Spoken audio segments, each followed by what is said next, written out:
Boom. Hello, hello. What's up, Facebook? This is Josh Weidman coming here today, Monday, March 1st. We're talking about how to find all the money you need for your real estate investment deals. Welcome, everybody, to the Build and Grow with Real Estate show. 3 days a week. I usually come to get to you with Judah Hoover, my co-host here, and we talk about real estate. Whether you are a real estate investor and looking to do your first deal, or you are a real estate investor, you've done 100 deals, or hey, if you're just somebody that, maybe you're an agent or a title clerk or a contractor or somebody that has a business that is related to real estate, this is the place for you. Monday, Thursday, and Friday, we come to you live at noon. Monday and often, sometimes Thursday, we come to you with education. Thursdays, typically, we are going to have a guest that is in the real estate field. And then Fridays, we come to you with the news and entertainment. So this week, today's there's some pretty interesting news, that came out over the weekend. I don't know if you saw this, but there was a news article, a ruling in Texas about this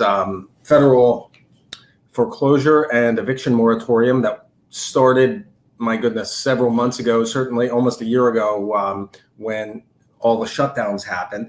And, thus far, there hasn't been a ton of pushback on that. There have been a couple states that have, the courts have said, hey, we're not even going to hear this case. But on, I guess, late last week on Friday, a judge came out and said this is unconstitutional, even though these types of restrictions are needed, likely.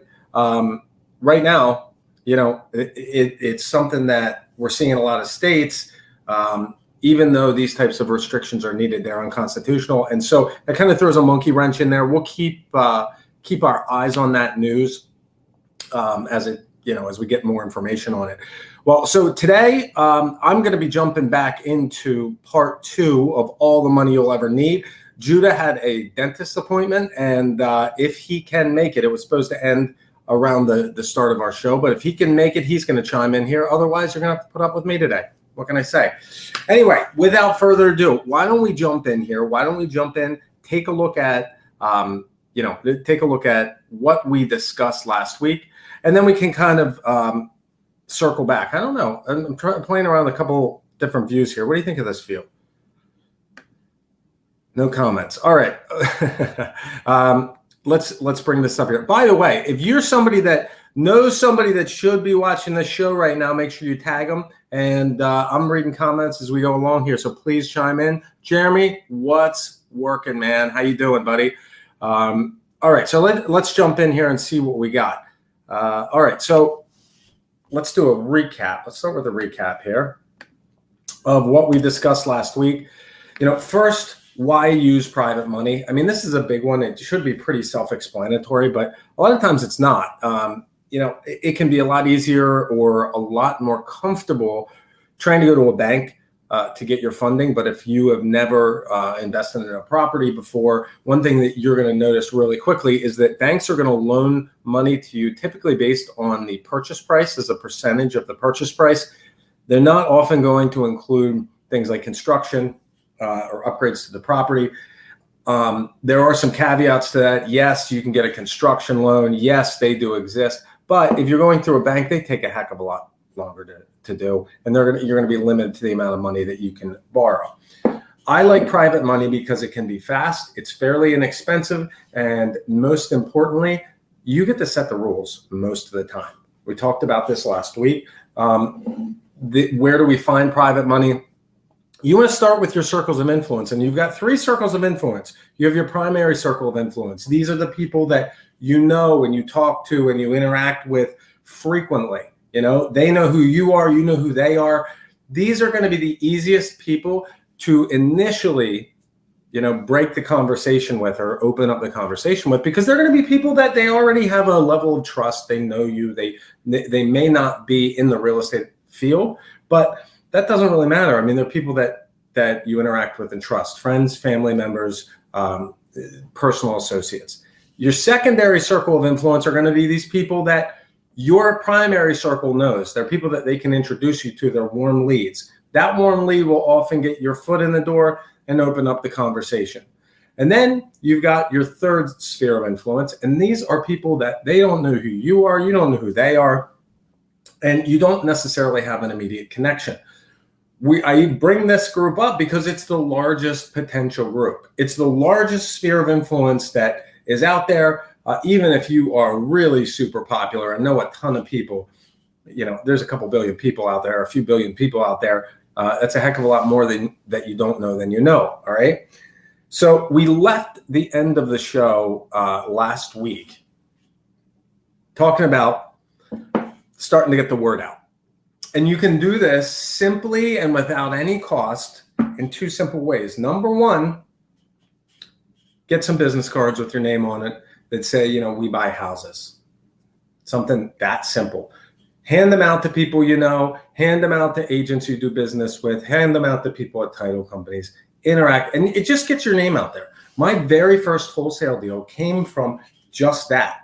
I had somebody that used to work for me. I was spreading the word, handing out my business cards, talking to people, telling them I buy houses. He calls me up and says, hey, I have a distressed situation. Let me sell. My primary sphere of influence and getting out the word did the job. You can also start by going on social media. Create posts of properties that you walk through. Take some photos, make some notes. Take pictures of projects that you have underway. And put a couple ads out there. Hey, if you know anybody that's looking to buy or sell a house, have them contact me.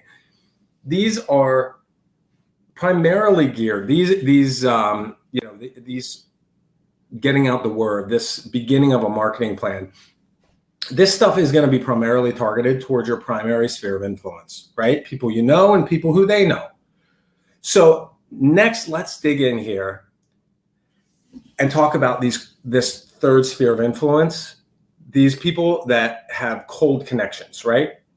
In order to interact with these people and in order to have them even consider investing with you, number one, they have to know that you're looking for money, right? There's a couple easy ways to do this. First, we're going to talk about networking. Look, if you are, right now, we live in kind of a strange world. I think that perhaps we're getting to the end of our strangeness. And even though there may be some restrictions on getting together in large groups, it's probably pretty darn likely with some minor adjustments, we're going to see a lot of these group gatherings and these RIA meetings and these networking events starting to come back. If not in a month, maybe in 60, 90 days, whatever. But start with your local RIA group. These are people that are already investing. I'll bet you I guarantee there's at least hard money lenders there, because I'm going to be there. If you are looking to find private lenders, go to these RIA groups and start talking to people. Be outgoing.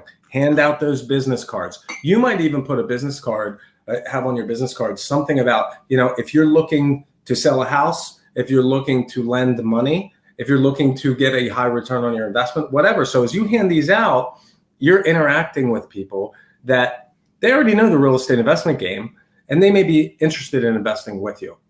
Hey, let me just say one more thing here about this, Josh, if I can jump in. Judah, you're here. I love it. I am here, buddy. I am here. Yep. So I joined about 2 or 3 minutes ago. Really great stuff, by the way. I would say this is, don't let the fact that we're not meeting in person hamper people from still networking, because all these RIA groups have online social media presences. Josh, that I run several online pages, and these local RIA group pages are a great place to ask questions and answer questions. So I'm a realtor. I want to list your house. I'm also somebody who can provide all kinds of property management services. But guess what I try not to do? When somebody says, hey, I'm looking for an investment-friendly realtor, I try not to say anything. But when somebody says, hey, I'm looking for a tree service, I tag my friend Brandon. When somebody's saying, hey, I need a hard money guy, I say, hey, call Josh. Hey, whenever I have a question, I'm sure to ask it in these groups. So be more intentional on social media during these times of shutdown, and so that your name is out there, so that people see you, so that people know you, and lead with value. try not to tell people what you do. Try to have that be a little bit of a mystery. Try to just be the answer guy has always been what's worked very, very well for me. Yeah. And you know what? When you help somebody, guess what they're going to do? They're going to want to return the favor.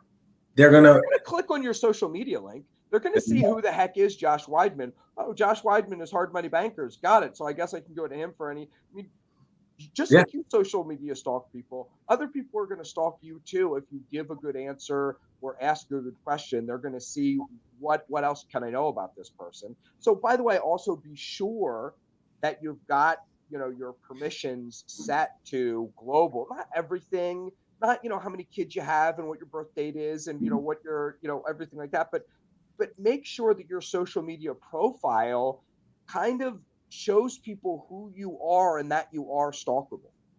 That's right. Beyond urea groups. Okay. I see this a lot, and I did this a lot personally.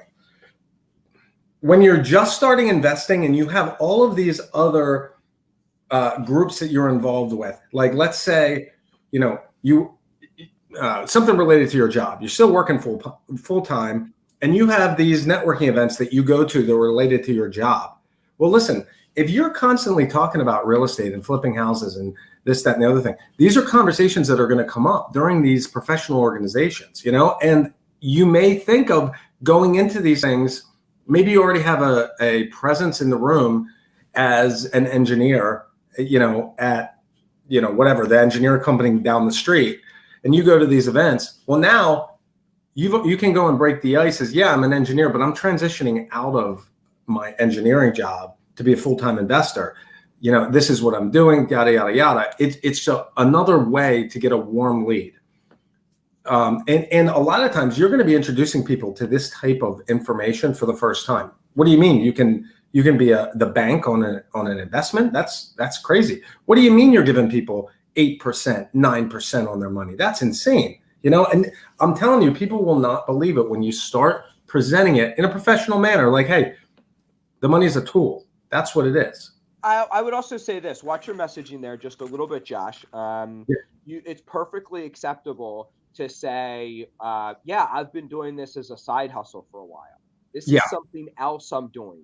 You know how everyone is very interested in downloading Robinhood right now and day trading? And some people have found that crypto is what works for them. What works for me has been becoming an expert in real estate.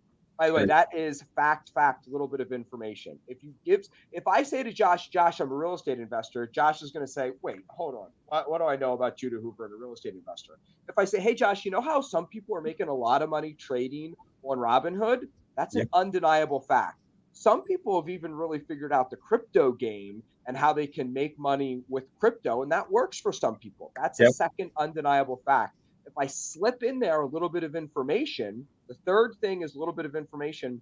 My side hustle has been real estate. I really like it. It allows me to still be an engineer, and I can help people get an above average return on lazy dollars that would have been sitting around in the stock market otherwise. It adds credibility. It's a more skillful dialogue that you're having. And because you might want to tell people you're transitioning away from your engineering gig. You might want to transition away from your engineering gig, but it might not be something you want to tell people just yet. So it's perfectly fine. It used to be that only people in Manhattan had side hustles.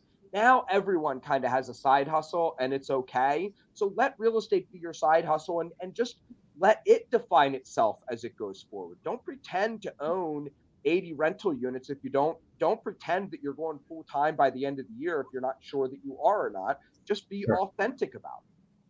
Yeah, good point, Judah. I got a little bit carried away there. All right, so outside of these face-to-face interactions, if you're looking for that cold circle of that third circle of influence, the next place to go logically is public records. Now, whether you have access to the MLS or you don't, you can still go to the public record, Lebanon County, Dauphin County, and search for recent sales and it'll have a list of the lenders and the property address. And a lot of times what you'll see is that basically here's what you're looking for.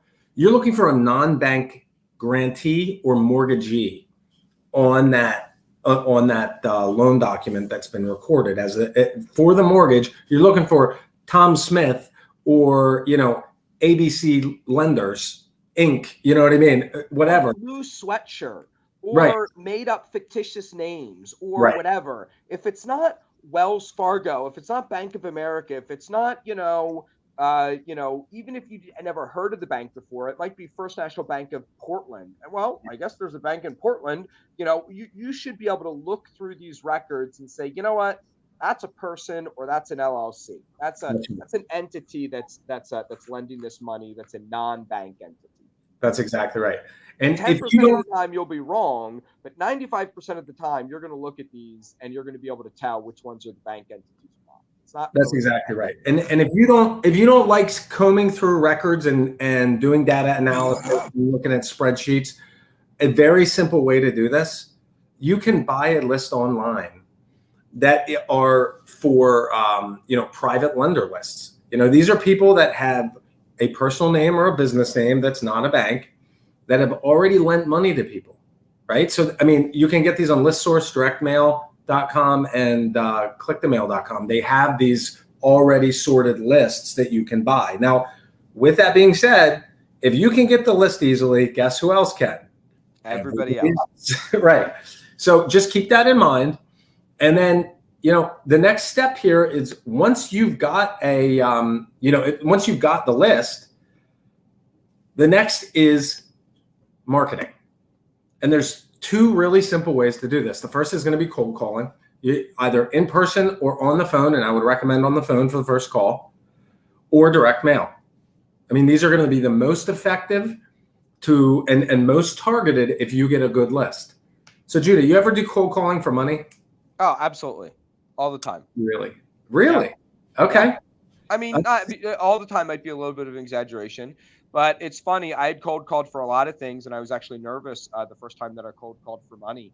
And, don't overcomplicate it.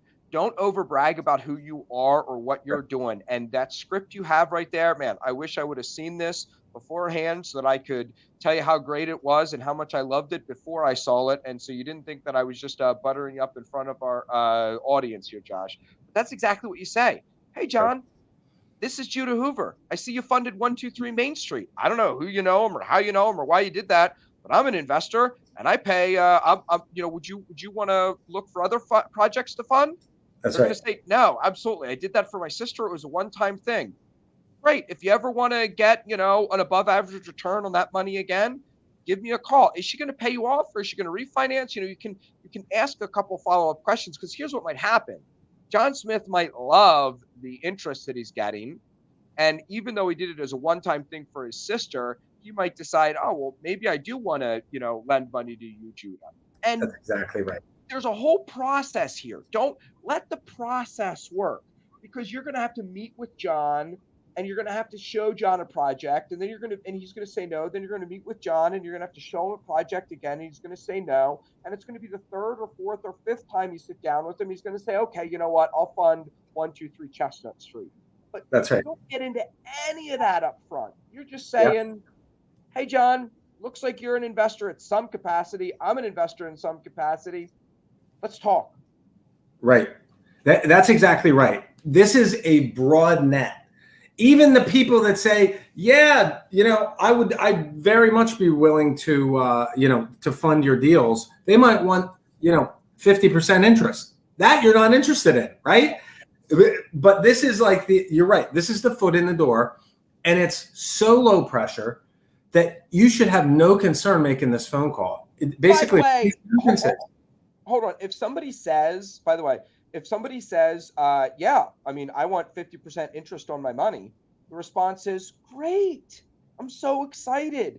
The next time we have a deal where I can pay somebody 50% on their money, I'm calling you, John. Let's get together and have coffee and talk more about this. Let's do this. Let's do this. Let's do this. You move forward. There is no objection right away. And then when you have 123 Main Street that needs funded, you call them and you say, John, listen, I know you said you wanted 50%. The most I can pay on this is 13%. I know Right. it's not what you said you were looking for, but would you be interested in 13%? Yeah.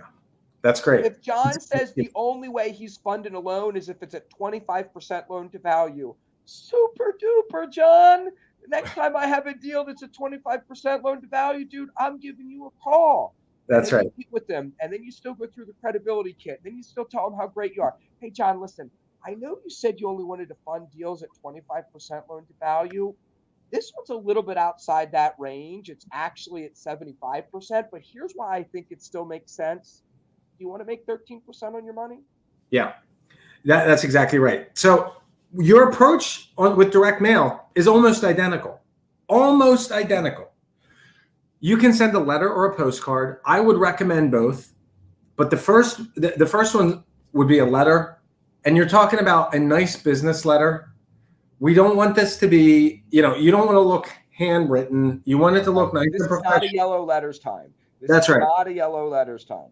That's right. And a formal letter of introduction where you tell them, this is the first paragraph. Hey, I just wanted to reach out and see if you were interested in funding any more projects. And then you go into my name's Josh. I'm a real estate investor. I've been doing this for 14 years. And over the last 14 years, I've done X amount of projects. Here's what I've used in the past for funding here. And, yada, yada, yada. So you're laying out your case. And if you've never done a project before, then don't get into it. You say, look, I'm a real estate investor and I've been looking for funding sources for my projects. Typically we pay somewhere between 8 and 12%. Guess what? If you say 8 to 12%, they're going to hear 12. So make sure your window is reasonable and something that you can afford to pay. But that's the intro letter. It shouldn't be more than one page, and end with a very clear, concise call to action. If you'd like to discuss this more, here's my cell phone number. Boom. Give me a call anytime. I would get a cup of coffee. Hey, let's go break bread together. Right. Hey, I love the phrase, let's go break bread together, especially in Lancaster County, because there's some Christian overtones there or connotations there that just people kind of resonate with. Not that I only do business with Christians, dear listeners. I also like to say, hey, let's go get a cup of coffee. So break bread together, get a cup of coffee are two casual ways of saying I'm a real person. I didn't have my marketing person write this letter and then send it over to, legal and have them sign off on it and blah, blah, blah. So you're kind of doing both things at once. It's a professionally written letter. It's professionally written letter and professionally presented letter, but you've got some softening dialogue in there. I like this one. Jeremy, nice call. Good comment. Solicit the biscuit. Yes. Yep. All right. Here's the biggest, most important thing that you can do here. Follow up.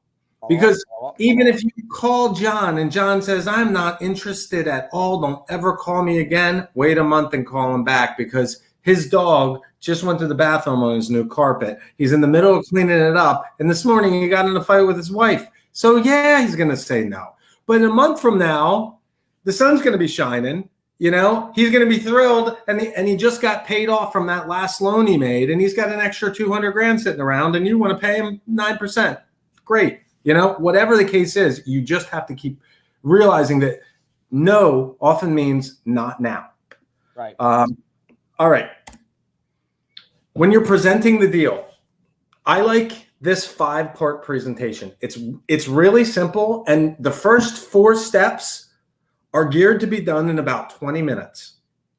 If they give you their attention, you'll go through the plan, explain to them concisely, all the parts, what you need from them, what they should expect from you, what the timelines are, what the plan is, everything. And then the last part is all of the support material, right? So I always start my presentations with a basic overview. This is the area, unless you have a specific property that you're pitching. Unless you have a specific property that you're pitching, this is the time when you talk about your core principles. Here's what I stand for. Here's what I've done in the past. When I say here's what you stand for, it's like, look, these are the principles that lead my business. I only do deals that have X amount of profit. I only do, I only do these types of investment properties, single family homes in these type of neighborhoods that yield this amount of profit. Here's what I've done in my past. Remember when you're giving your bio that people remember the average of all of the things you've done. So, if you were president and CEO of a company for, 6 months, but before that, you were the vice president for, however long, and then you were a minimum manager for however long, they're going to average all those things in. Just talk about being the CEO, right? And this is what I did while I was there. Explain your plan. Again, these are the type of properties I'm going after. These are the margins. These are the types of renovations. And when I say types of renovations, I'm talking about, are we doing gut rehabs? Are we doing light cosmetic renovations? Are we targeting neighborhoods that were built 100 years ago or neighborhoods that were built in the 1990s? It's a big difference. From here, like that first point 1 and 2 of the presentation shouldn't take more than 5 to 7 minutes. Correct. Next, we're getting into, here's what I need from you. I'm raising $2 million in order to cover the acquisition and construction costs for my project for the next 6 months. And as such, I'm coming to you seeing if you would be willing or interested in investing in that, towards that $2 million, whether it's $2 million or 100,000, whatever, throughout the year. And I'll give you a 30-day heads up when I need the money. You don't have to set it aside. Here's how I'm going to repay the investment, in what kind of time frame, and here's what your bone is. Like, here's the carrot. You're going to get X amount of return.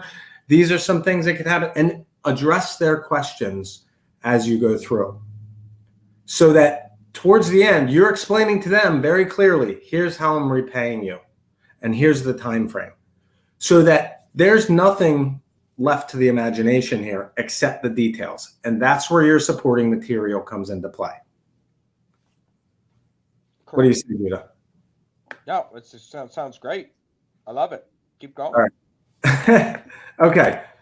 The last part of this is now securing the investment. Okay. There's a couple parts to this, and probably the most understood and the most, the most concern I see from a lot of people is the note and mortgage. These are the documents that, number one, secure that investment or the loan from the investor, and number two, dictate the terms of the agreement. This is a time. All explain to people. By the way, we're explaining to you right now the steps that you're going to go through. In that previous slide, you're going to explain this verbally to the individual. And then after that pitch, you want to be taking notes on these things so that you make sure you do all these things, because these will be the steps you actually go through. That's right. So you will have already prepared a boilerplate mortgage and note with your attorney. You're going to call your attorney and say, Mr. Weidman Esquire, I'm going to need a mortgage in this amount for this amount to these different individuals on 123 Main Street. Here's kind of like the fill in the blanks information. That's right. Prep those documents for me. That's right. So you took the words out of my mouth. I would always recommend to have an attorney prepare these documents. There's a lot that can go right or wrong on them, and you want to make sure all your I's are dotted and T's are crossed. So that's the first thing. The second part of this is securing the loan, and it's a different type of securing, right? The security in the note and mortgage is making sure that that lender is secure, right? From a legal standpoint. The rest of this is making sure that your lender and you are like this throughout the process, and that your relationship is secure, right? So it's all starting off by communicating with the lender. When they say, yes, I'm going to commit to this loan on this property in this amount. From there, you want to continue to communicate with them as you move forward in the process of getting this to closing. That means touching base with them when you have a settlement date. Hey, John, I wanted to let you know, we're scheduled to settle next Friday at 3 p.m. I'm going to talk to the title company, connect you guys so that you're comfortable with everything and answer any questions that you have. But I'm going to need to make sure that the funds are sitting in escrow at the title company by 3 p.m. next Friday.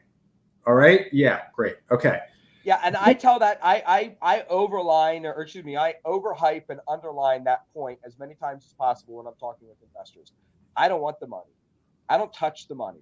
Yeah. Never give me a check or anything like that. You're going to wire the funds to the title company, and the title company only lets me touch that money if I do exactly what your attorney and my attorney agree that I'm going to do.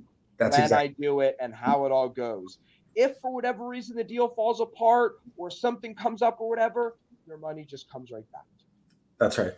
That's right. So that's the first part, and that's before settlement.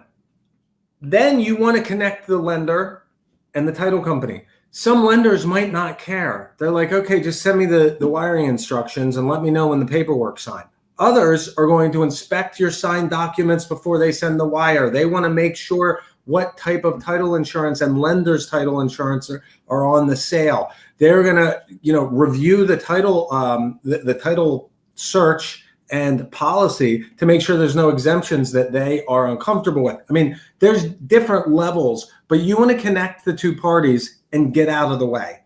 Because if you're going to sit there and communicate back and forth, it can prolong the settlement just by playing whisper down the lane. Nobody wants that. All right. Okay.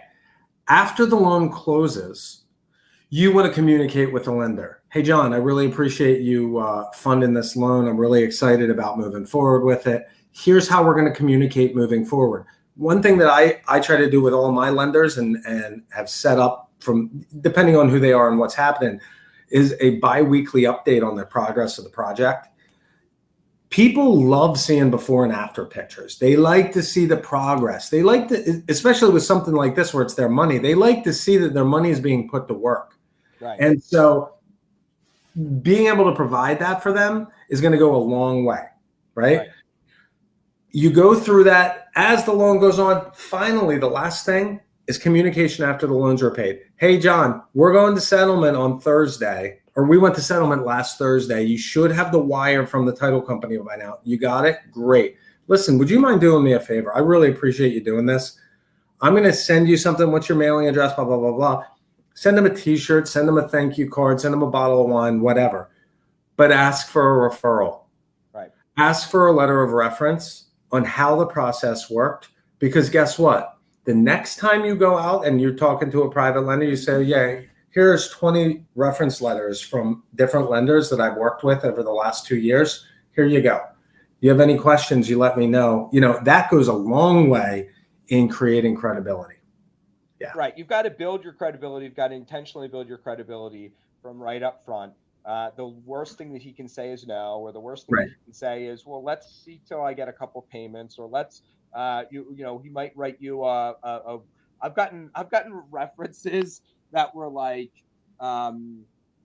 more cautiously written than what I wished they would have been. You know what I mean? Working with Josh was okay. It was sort of a pretty good experience. There was certainly room for improvement, but blah, blah, blah. You rub people differently in all types of different times, but ask 100% of the time. I knew a guy who was a radio consultant, and he told DJs how to grow their shows. And he said, listen, you got to brag on yourself because no one else is going to. You got to ask for referrals about yourself because no one else is going to ask for referrals about yourself. Yeah, it's so true. It's so true. If you're not going to talk about you, who will? Right. This was such great quality information. I hope people rewatch this and screenshot, because there's certainly some gaps that need to be filled in there and some research that you're going to have to do on your own. But if you do what we just talked about in the last 34 minutes, you will get money. It is no more complicated than what we talked about this Monday and last Monday. It really is this easy. That's right. Awesome. All right. So Jude is gone for the week. Yep. I'll be posting. We'll have something here on Thursday and maybe Friday as well. I'm trying to confirm something with TJ. or with Taz Journey and see what we can. I want to see if I can get him in his shop. I'd love him to show us around the shop and show us some of the inventory he has and stuff like that. So we'll see. But we got some good shows coming this week. Judah, have a nice week. I hope it's a tooth. Is that right? No, it's my ear. I'm having my ear surgery done on my ear. Yeah. Oh, well, hey, good luck with the surgery. We'll keep you in our prayers. Until Thursday, thanks, guys. We really appreciate you being here. Don't forget to like and share the show. We will be back here on Thursday at noon. Until then, go make some money. See you guys. See everybody.